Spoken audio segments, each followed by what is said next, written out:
کیا آپ نے کبھی سنا ہے کہ پرنٹر کے سامنے بیٹھ کر ٹکٹ پرنٹ کرنے والے نے اپنی نوکری کی وجہ سے اپنی زندگی ختم کر لی؟ ساری زندگی پرنٹر کے شور و گل کے ساتھ گزارنے والے شخص کو اس کا لالچ اس حد تک لے گیا کہ آخر کار اس نے اپنی جان ہی لے لی۔ یہ سننے میں ہی کافی عجیب لگتا ہے کہ یہ کام تو دنیا میں لاکھوں لوگ کرتے ہیں، تو آخر اس شخص کے ساتھ ایسا کیا ہوا؟ آخر پرنٹنگ کی نوکری میں کون سا لالچ تھا اور کیا تھا جو اتنی ہی اہمیت رکھتا تھا جس کی وجہ سے اپنے ہاتھوں سے اپنی سانسیں ختم کر لیں؟ ناظرین، یہ کہانی ایک بہت بڑے سکیم کی ہے جس کو اس طرح سے پلان کیا گیا تھا کہ حکام کو فراڈ کے 10 سال بعد جا کر پتا چلا کہ یہ فراڈ ہوا ہے۔ 2009 میں انگلینڈ میں دو دوستوں نے مل کر ایک بہت بڑا فراڈ منصوبہ بنایا جس کے ذریعے انہوں نے 2.5 ملین پاؤنڈ جیتے۔ لیکن کیسے؟ یہ کہانی ہے دو کرداروں کی، جس میں ایک کا نام ایڈورڈ پٹمین جبکہ دوسرے کا نام گائل نبز تھا۔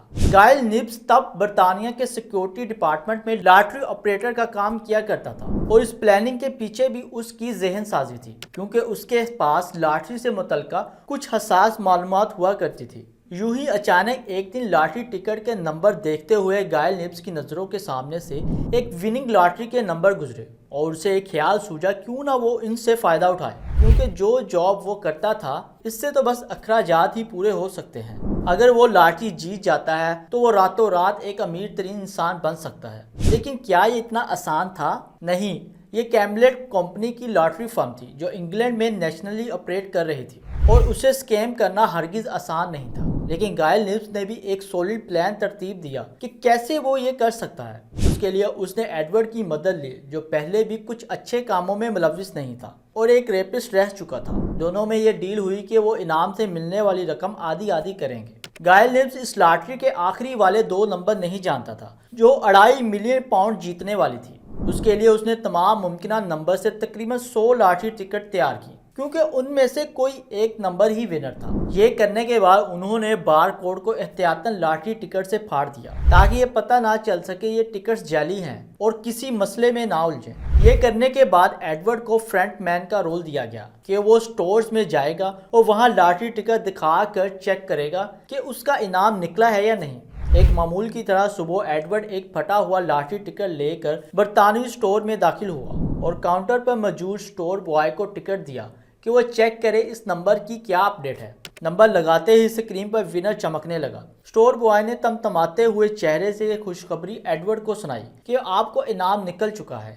یہ الگ بات ہے کہ ایڈورڈ کو پہلے سے ہی پتا تھا کہ انعام تو ضرور نکلے گا، لیکن وہ فوراً کیش نہیں لے سکا، کیونکہ 2.5 ملین پاؤنڈ ایک بڑی رقم تھی اور اسے پروسیس کرنے میں وقت لگنا تھا۔ خیر، 6 ماہ کے پروسیس کے بعد یہ رقم ایڈورڈ کے حوالے کر دی گئی اور وہ کہیں بھی پکڑا نہیں گیا۔ لیکن مسئلہ تب شروع ہوا جب اس نے پلان کے ماسٹر مائنڈ کے ساتھ وعدہ خلافی کی۔ جی ہاں، ایڈورڈ نے خود تو رقم لے لی، لیکن ڈیل کے مطابق اس کا آدھا حصہ گائل نبز کو نہ دیا، جس کی وجہ سے وہ بہت زیادہ غصے کا شکار ہو گیا، کیونکہ اس پر ساری محنت تو اسی کی تھی اور اسے ہی اس میں سے کچھ حصہ نہیں مل رہا تھا۔ ہر طرح سے کوشش کرنے کے بعد جب ایڈورڈ پیسے دینے کے لیے نہ مانا تو گائل نے آس پاس دوستوں کو بتانا شروع کر دیا کہ یہ لاٹری ایک فراڈ سے جیتی گئی ہے۔ لیکن لوگوں نے گائل کی بات پر کوئی خاص توجہ نہ دی۔ گائل سے جب کچھ نہ بن پڑا تو اس نے ایڈورڈ کو بلیک میل کرنا شروع کر دیا اور اسے نقصان پہنچانے کی دھمکیاں دینے لگا۔ اس مد میں ایک دن اس نے ایڈورڈ کی گاڑی بھی توڑی، جس کی وجہ سے ایڈورڈ نے پولیس کو شکایت کر کے اسے گرفتار کروا دیا۔ لیکن کیا یہ کہانی یہاں ختم ہو گئی؟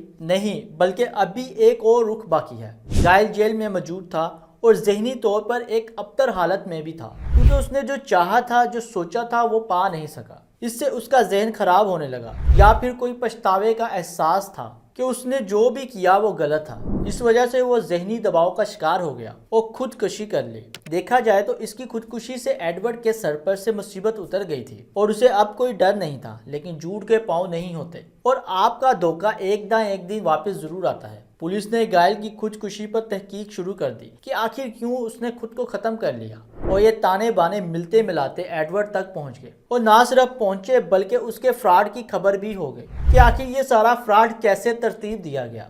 اب ایڈورڈ کو دوبارہ جیل میں ڈالا گیا اور اسے ایک بھاری جرمانہ کیا گیا، اور یوں دھوکے نے دونوں کی زندگی کو خراب کر کے رکھ دیا۔ ناظرین، یہ تھی ہماری آج کی کہانی، جس میں ہم نے جانا کہ دھوکہ، فریب، جھوٹ آخرکار لوگوں کے سامنے آ ہی جاتا ہے۔ اس لیے جتنا ہو سکے اس سے بچنا چاہیے اور اپنے معاملات میں ایماندار رہنا چاہیے۔ میں امید کرتا ہوں کہ آپ کو یہ ویڈیو پسند آئی ہوگی۔ آپ کے ساتھ ملاقات ہوگی اگلی ویڈیو میں، تب تک کے لیے اپنا بہت زیادہ خیال رکھیے گا۔